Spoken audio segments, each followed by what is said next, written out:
think something we all need to remember, especially when navigating fitness and health online, is that any piece of information someone gives you has a timestamp. What worked or is working for someone might not be what you need to hear or focus on.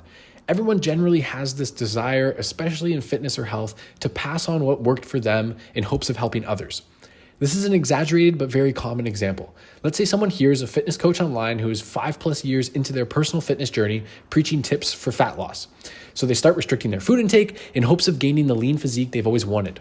But that person hasn't even learned how to exercise properly, include resistance training into their weekly schedule, train hard enough to stimulate lean tissue growth or maintenance, include aerobic exercise at the minimum guidelines, eat balanced and frequent meals, or whatever else. There are many steps jumped here that could lead to not only no progression, but regression. In that example, those 5 years the fitness coach had, along with their education and expertise in other areas, is what made it possible for those tips to have a safe and positive effect.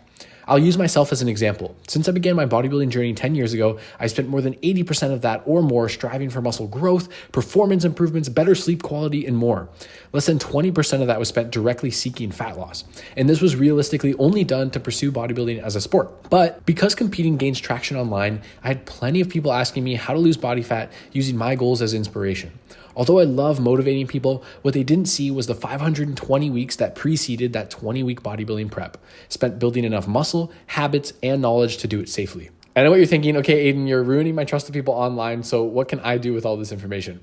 Education is great. I post it myself, but first ask yourself, is this advice meant for someone at my stage? Just because it worked for them doesn't mean it's where you should start.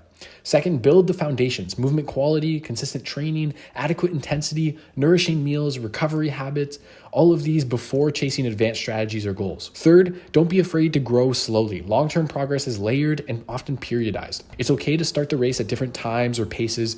And finally, seek professional guidance. Work with someone who is willing to meet you where you're at, not expect you to keep up with their standards. If you'd like to read more on the topic or you think this take on fitness is refreshing, feel free to check out my most recent blog, which is linked in my bio, or follow me for more.